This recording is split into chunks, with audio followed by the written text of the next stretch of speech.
Saudara-saudari terkasih di dalam Tuhan Yesus Kristus, semoga kita semua dalam keadaan sehat bersama keluarga. Saat ini marilah kita mendengarkan bacaan kitab suci dan renungan harian Senin 28 Juni tahun 2021. Bacaan pertama. Bacaan dari kitab Kejadian. Setelah Abraham diberi janji oleh Tuhan, maka berangkatlah ketiga tamunya.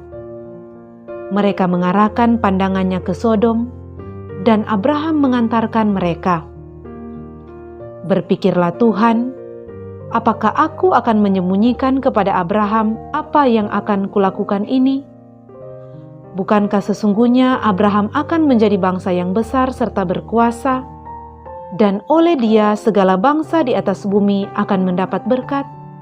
Sebab aku telah memilih dia, supaya ia memerintahkan kepada anak-anak dan keturunannya, agar tetap hidup menurut jalan yang ditunjukkan Tuhan, dengan melakukan kebenaran dan keadilan, dan agar Tuhan memenuhi kepada Abraham apa yang dijanjikannya kepadanya. Maka bersabdalah Tuhan, sesungguhnya banyaklah keluh kesah orang tentang Sodom dan Gomora, dan sesungguhnya sangat beratlah dosanya. Baiklah aku turun untuk melihat apakah benar-benar mereka telah berkelakuan seperti keluh kesah orang yang telah sampai kepadaku atau tidak. Aku hendak mengetahuinya. Lalu berpalinglah orang-orang itu dari situ dan berjalan ke Sodom.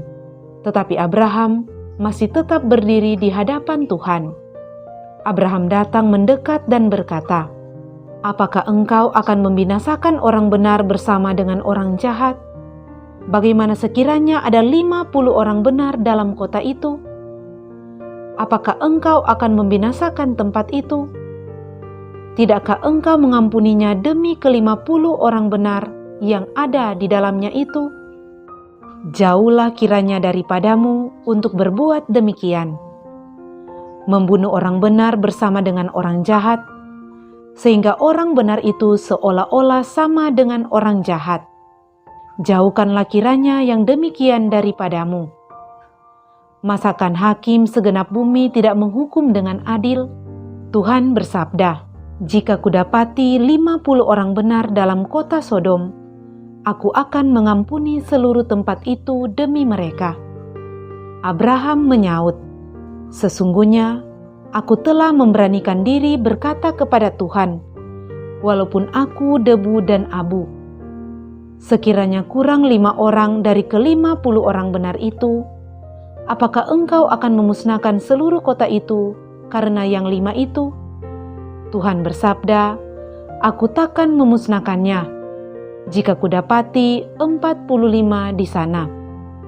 Lagi Abraham melanjutkan perkataannya, "Sekiranya 40 didapati di sana," sabda Tuhan, "aku takkan berbuat demikian demi yang 40 itu."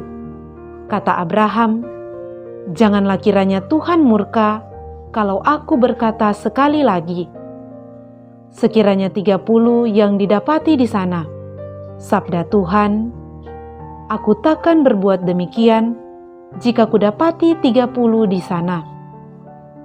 Kata Abraham lagi, "Sesungguhnya aku telah memberanikan diri berkata kepada Tuhan, sekiranya 20 yang didapati di sana." Sabda Tuhan, "Aku takkan memusnahkannya demi yang 20 itu." Kata Abraham, "Janganlah kiranya Tuhan murka kalau aku berkata sekali lagi ini saja, sekiranya 10 yang didapati di sana." Jawab Tuhan, "Aku takkan memusnahkannya demi yang 10 itu." Lalu pergilah Tuhan setelah ia selesai bersabda kepada Abraham, dan kembalilah Abraham ke tempat tinggalnya. Demikianlah sabda Tuhan. Syukur kepada Allah. Bacaan Injil. Inilah Injil Yesus Kristus menurut Matius. Dimuliakanlah Tuhan. Pada suatu hari, banyak orang mengerumuni Yesus. Melihat hal itu, Yesus menyuruh bertolak ke seberang. Lalu datanglah seorang ahli Taurat dan berkata kepadanya, "Guru, aku akan mengikuti engkau kemana saja engkau pergi." Yesus berkata kepadanya, "Serigala mempunyai liang dan burung mempunyai sarang, tetapi Anak Manusia tidak mempunyai tempat untuk meletakkan kepalanya." Seorang lain, yaitu salah seorang muridnya, berkata kepadanya, "Tuhan, izinkanlah aku pergi dahulu menguburkan ayahku." Tetapi Yesus berkata kepadanya, "Ikutlah aku, dan biarlah orang-orang mati menguburkan orang-orang mati mereka." Demikianlah Injil Tuhan. Terpujilah Kristus. Saudara-saudari terkasih di dalam Tuhan Yesus Kristus, renungan kita di saat ini diberi judul Menjadi Murid Yesus. Saudara-saudari terkasih, menjadi murid Yesus merupakan suatu panggilan. Artinya, panggilan adalah Allah sendiri yang memanggil. Maka sifat dari panggilan itu tidaklah mengikat. Tidak semua orang mampu dan sanggup untuk menanggung konsekuensi menjadi murid Yesus. Saudara-saudari terkasih, berefleksi dari Injil hari ini, menjadi murid Yesus berarti harus siap untuk tidak mempunyai jaminan tempat dan kenyamanan yang tetap. Artinya, dimanapun dan kapanpun ia dipanggil, seorang pengikut Yesus mempunyai totalitas yang sama. Kepada para murid, Yesus tidak menjanjikan jaminan rumah dan kekayaan. Tuhan Yesus juga tidak menjanjikan fasilitas pelayanan yang serba ada. Kepada ahli Taurat yang hendak menjadi muridnya, Tuhan Yesus dengan tegas berkata, "Serigala mempunyai liang dan burung mempunyai sarang, tetapi Anak Manusia tidak mempunyai tempat untuk meletakkan kepalanya." Saudara-saudari terkasih, selain totalitas atau kesiapsediaan menjadi murid Yesus, berarti juga harus siap untuk berhadapan dengan siapapun. Seorang murid Yesus juga harus berani menunjukkan kualitas kekristenannya ketika menghadapi situasi seburuk apapun. Orang yang sudah menjadi murid dalam Injil hari ini diajak oleh Tuhan Yesus untuk berani menghadapi kenyataan yang tidak mudah, tetap mewartakan Injil meski berhadapan dengan kematian. Tuhan Yesus tidak mengatakan bahwa tidak penting menguburkan orang tua yang sudah meninggal. Namun yang hendak disampaikan oleh Injil Matius hari ini adalah bahwa situasi tidak mudah seperti itu menjadi situasi yang akan dihadapi oleh murid-murid Yesus.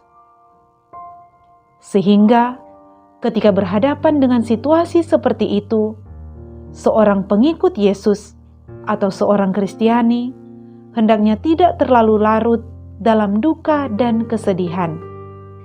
Bagi seorang murid Kristus, senantiasa ada harapan kebahagiaan pada waktunya jika yang menjadi utama adalah kerajaan Allah. Menjadi murid Yesus bukanlah perkara yang mudah, namun juga bukan perkara yang menyedihkan. Harga yang harus dibayar oleh seorang murid Kristus adalah kemartiran. Kemartiran yang dimaksud bukan kemartiran yang menyedihkan, namun kemartiran yang disadari dan diterima dengan sukacita Kristiani. Saudara-saudari terkasih, pada hari ini kita merayakan peringatan wajib Santo Ireneus, uskup dan martir. Santo Ireneus lahir di Asia Kecil yang sekarang disebut Turki. Ia dididik di Smyrna di bawah asuhan Santo Polikarpus, seorang murid Santo Yohanes Rasul. Ia kemudian diutus ke daerah Lyon, Perancis Selatan, untuk mewartakan Injil di sana. pada tahun 177, ia diangkat menjadi uskup Lyon. Sebagai uskup, ia menggembalakan umatnya dengan penuh perhatian dan cinta. Dalam kepemimpinannya, ia selalu berusaha membela ajaran iman yang benar. Ia juga memperjuangkan kesatuan gereja dan menegakkan kewibawaan paus dengan jalan damai tanpa kekerasan. Arti namanya sendiri, Irenaeus, adalah pencinta damai. Arti namanya itu diusahakan menjadi kenyataan dalam seluruh perjalanan hidupnya. Santo Irenaeus meninggal pada tahun 202 sebagai seorang martir Kristus. Saudara-saudari terkasih, marilah melalui peringatan Santo Irenaeus ini, kita mohon kepada Tuhan agar ditumbuhkan kepada diri kita. Kita mohon kepada Tuhan agar ditumbuhkan dalam diri kita iman yang sudah dipertahankan oleh Uskup Santo Irenaeus sampai ia wafat. Semoga kita menjadi murid Yesus yang setia. Amin.